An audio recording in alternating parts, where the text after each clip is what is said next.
Looking at next example, we're given the polynomial graph and we need to answer all kinds of questions about it. But first, notice again that we have breaks in our graph, and that's not okay because polynomial functions are continuous, which means that they can be drawn without lifting your pencil. And they have no sharp turns, so we're not going to have a V shape or a corner or anything like that. Working from left to right to connect our function pieces together, we need to connect on the bottom.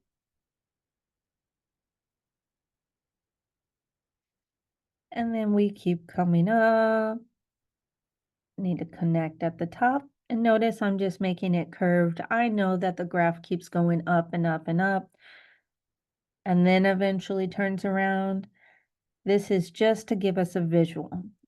And then I'm putting arrows at the end so I know which way my arms are headed. And if you notice, the left side rises and my right side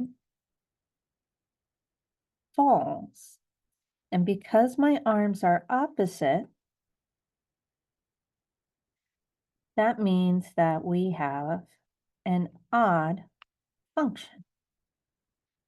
Odd goes with opposite. You have to be odd to disco with your arms going in opposite directions. Is your leading coefficient positive or negative? Since the right side falls,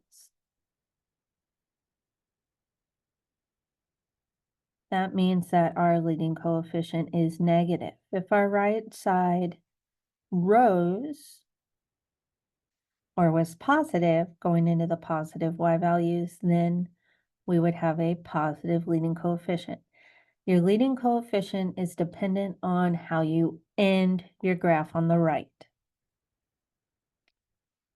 Finding all zeros of our function, we have to go along the x-axis to figure out where we cross or touch and turn and get our x-intercepts. If you notice, we have one hanging out right here at -3. We have another at 1, another at 2, and then we have our last one at 4. So our zeros of the function are going to be x equal to -3, x equal to 1, x equal to 2, and x equal to 4. Any point where we touch or cross on that x-axis. At what zeros does the function cross the x-axis, and at which zeros does the function touch the x-axis and turn? I'm going to do parts D and E together, and we're just going to work from left to right on our graph. So at x equal to -3, we're going from above the x-axis to below, which means that we are crossing at x equal to -3. At 1, from the left, we come up, we touch, we turn back around. So x equal to 1 falls into the touch the x-axis and turn, or some of you may also know this as bounce. At x equal to 2, we come up from below, we take some little turns, and then we keep going, and now we're above the x-axis, which means our graph crosses at x equal to 2. Coming from the 4, on the left-hand side of the 4, we're coming down, small little turn here, and then back down. And since we go from above the x-axis to below, we get x equal to 4. Also has crossing. Remember, for even and odd multiplicity, if you have odd multiplicity, that means that you crossed at the x-axis. If you have even multiplicity, that means that you touch and turn or bounce. So our even multiplicity is going to be x equal to 1. Our odd multiplicity is going to be everybody that had the crossing, x equal to -3, x equal to 2, x equal to 4.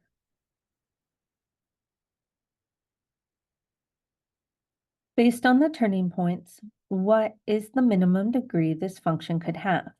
Remember, I want you pretending that you are in a car and then the track or the road that you are driving is the graph of this polynomial. Starting from left to right, we're traveling straight. Got to turn, stay on the road. There's our first turn. We just turned our wheel to the left if we were actually driving on this road. Turning it to the left, we don't go backwards, so it's okay. We're only counting as 1. Keep coming up. And then we have our second turning point. We have to turn our wheel to the right to navigate through this turn. But wait, there's another turn. This is becoming an exciting drive. There's our third turn coming up. Oh no, there's a flattening going on right here, which means that we have to pay attention to what we're doing. There's another turn. And then stay on the road. You got to turn back to the left. So there's our fifth turn. Whew, we made it through that craziness. We're coming up. We got another turn. That's number 6.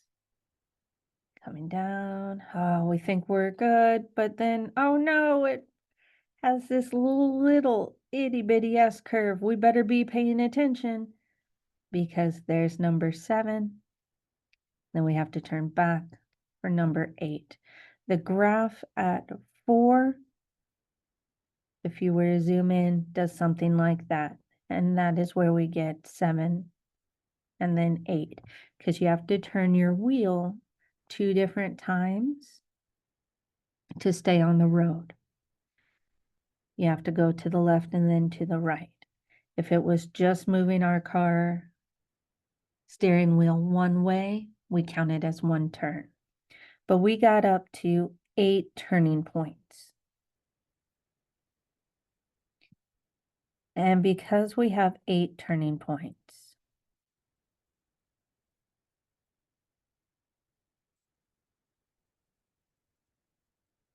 our minimum degree,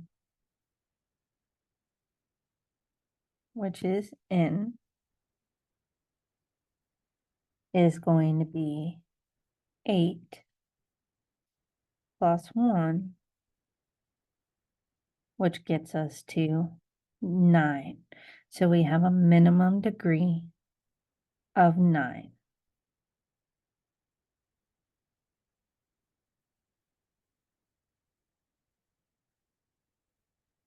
Now that we have our minimum degree, we can start to write our function. And remember, when we add up all the exponents, because we're doing factored form, we better get to 9 because that's our minimum. This time I'm going to name my function f of x. I've already used p of x. We don't name our kids the same name if we have more than one.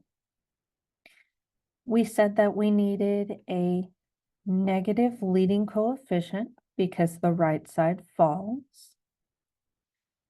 We had an x-intercept of x equal to 1, which means that our factor is going to be x minus 1.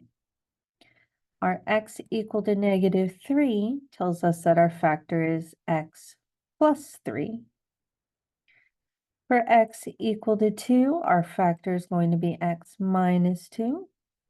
And for our last 0 of x equal to 4, we have x minus 4.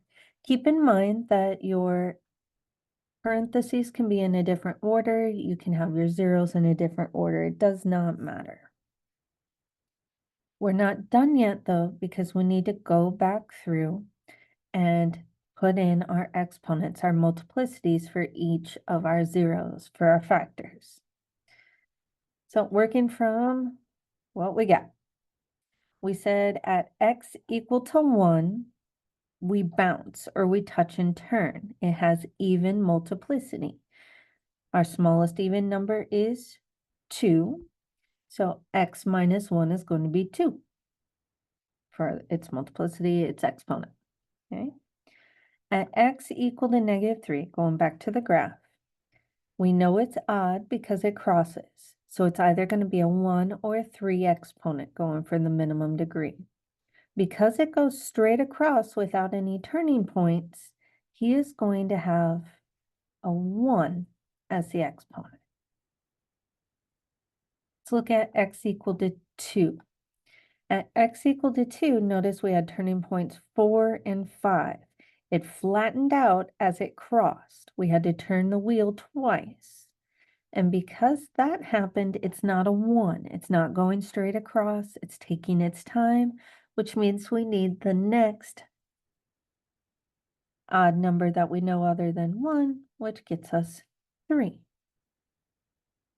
And if we look at x equal to 4, notice that we had turning points 7 and 8 around x equal to 4. Again, it kind of flattened out. Not as much as it did at x equal to 2, but it did flatten out, which means that it did not go straight across, and we need an exponent of 3. If we check to see if we made our minimum degree, 2 plus 1 plus 3 plus 3 does get us 9, the minimum degree. So we're good there. And I'm just going to make this look a little bit nicer. So we're going to have f of x is equal to -1 times x minus 1 squared times x plus 3. And again, you can put a 1 on it if you want, but with a 1 exponent, you do not have to write it. And we have the x minus 2 and x minus 4 both cubed, which means to the 3rd power.